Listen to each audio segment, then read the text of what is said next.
Transgender female athletes will be allowed to continue competing in Maine. That's according to the Maine Principals Association. And a law professor in New England says Maine has several ways to challenge President Trump's executive order if schools with those athletes lose funding.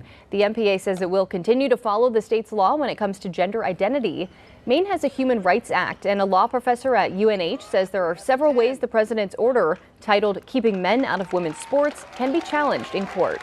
First prong might be this executive order doesn't have the force of law, or it doesn't have the force of law in this state. The second prong might be that it runs afoul of Title IX, insofar as the argument would be that Title IX, requires schools to allow transgender girls to participate in girls' sports. He says it could also be argued the order violates the 14th Amendment. Two trans student athletes in New Hampshire are suing the Trump administration over his order. The same students won their lawsuit against New Hampshire over the summer for the state's trans ban. The woman who exposed all of this, Maine State Rep Laurel Libby. Madam Representative, the Maine Department of Education's defying President Trump's executive order to keep men or boys out of girls' or women's sports.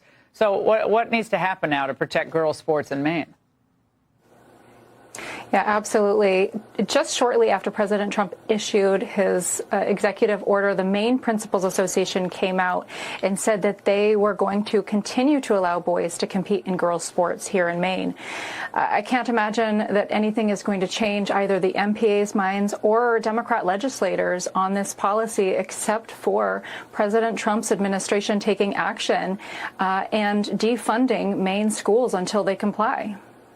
Boy, boy. So we got to talk about this classic Trump moment here as he is speaking with the governors, okay, during a working session in which he's going to call out the Democratic governor of Maine, Miss Janet Mills, over refusing to comply with President Trump's executive order banning transgender women from women's sports, okay? And Democrats think that it's a good idea to push back on an issue that is an 80-20 issue in which 80% of American people agree with what President Trump is doing and 20% don't. And for whatever reason, Democrats are hell-bent on standing against the American people. But again, this is a big story out in Maine as Republicans who are exposing the fact that Maine is not complying with the federal government, with the executive order. They're facing some backlash and some praise at the same time for showing what is happening in Maine. Take a look. A Maine lawmaker is facing some praise and criticism, too, for posting a photo that she says shows a transgender student on the podium for a girls' sport. The I-Team's Stephanie Grinley is following this developing story from the live desk. And Steph, that lawmaker just posted again about this today. Yeah, Marissa, she did, and she's doubling down despite calls to take down the post in the first place. Republican Representative Laurel Libby of Auburn posted on Facebook this week a photo of a student, unblurred, who she named. She also called the student athlete, quote, unremarkable in boys' sports. Now we have blurred the student's face to protect the student's identity. Libby says the student placed 5th in a boys' pole vault 2 years ago, but placed 1st in a girls' championship event this week. Libby's post has received thousands of shares and tens of thousands of comments, some calling the situation unfair to girls, others calling out Libby for naming the student and sharing the face. Libby appeared on Fox News this week to talk about the situation in her post. She pointed to a New York Times Ipsos poll that showed 79% of Americans don't think people born as male should play in female sports. Mainers are independent-minded and they are commonsensical, and this defies common sense. Now, House Speaker Ryan Fecteau gave a statement to the Press-Herald saying, quote, all kids, including transgender students, deserve better than to be used as political fodder for internet bullies. They shouldn't have to worry about a politician sharing images of them online without their consent, end quote. Now, we did reach out to Representative Libby for comment today and have not heard back. She posted about the situation again today and has not taken her previous post down. Live in the newsroom, Stephanie Grinley. Greg, back to you. All right, Stephanie, thank you. Yeah, so you seen that, you heard that. So President Trump decided to personally address the governor of Maine over her defiance. And again, this is a classic moment from Trump. This is one of his greatest hits. 2 weeks ago, I signed an executive order banning men from playing in women's sports. Many Democrats are fighting me on that. I hope you continue because you'll never win another race. And it's just crazy. If you look at what happened with the boxing, if you look at what happened with the weightlifting numbers, where a record that hadn't been broken for 19 years got shattered. But, you know, they put up an eighth of an ounce here, an eighth of an ounce there, and it's 218 pounds or whatever, a lot. And hadn't been broken in 19 years. And then guy walks up who transitioned. He transitioned, and he knocked out that record by about 100 pounds. That will be a record not going to be broken again in a long. So we put a ban on it, and to protect women. I mean, the women, if you watch the Olympics, you had two transitioned people that were fighting in the women's boxing. They have women's boxing category, and if you saw that, it was brutal.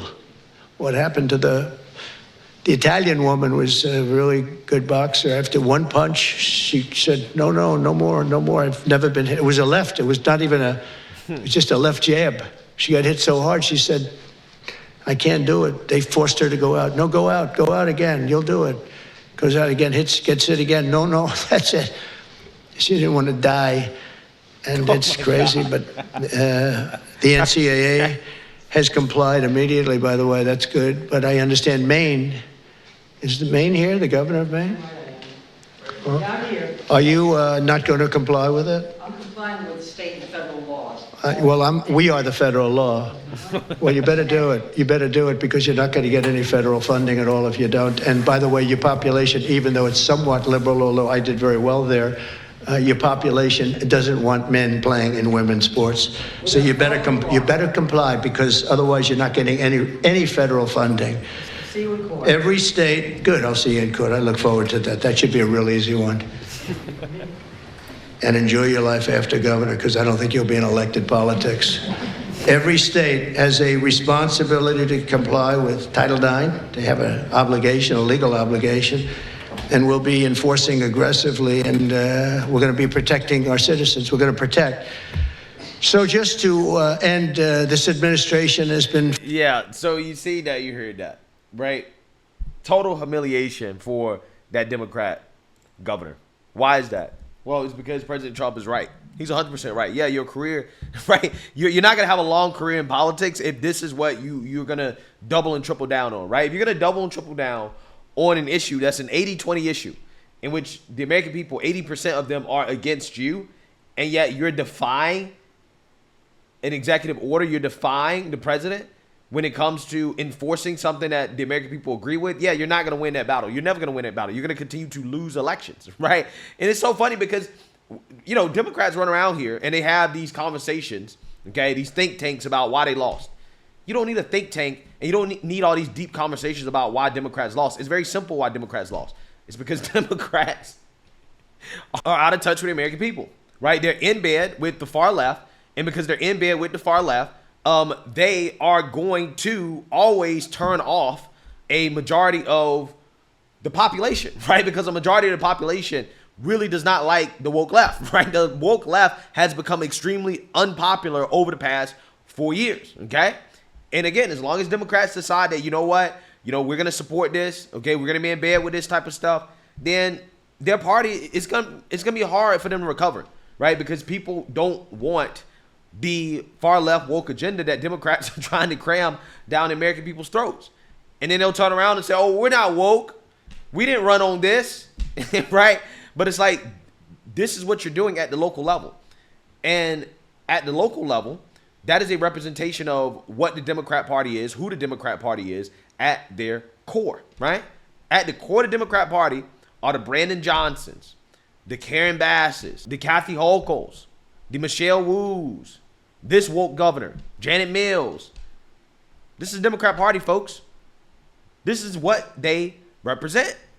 And as long as this is the core of the Democrat Party, they're going nowhere fast. And President Trump is 100% right to call her out. We will see you in court. We will fight this out. We will make sure that we stand up for what the American people voted for. And if Democrats want to stand against that, then, hey, be my guest. Be my guest. But like President Trump said, you're not going to be in politics for very long if this is what you're going to do. So let me know what you guys think. Make sure you like, comment, and subscribe. Most importantly, share a Black conservative perspective. Peace.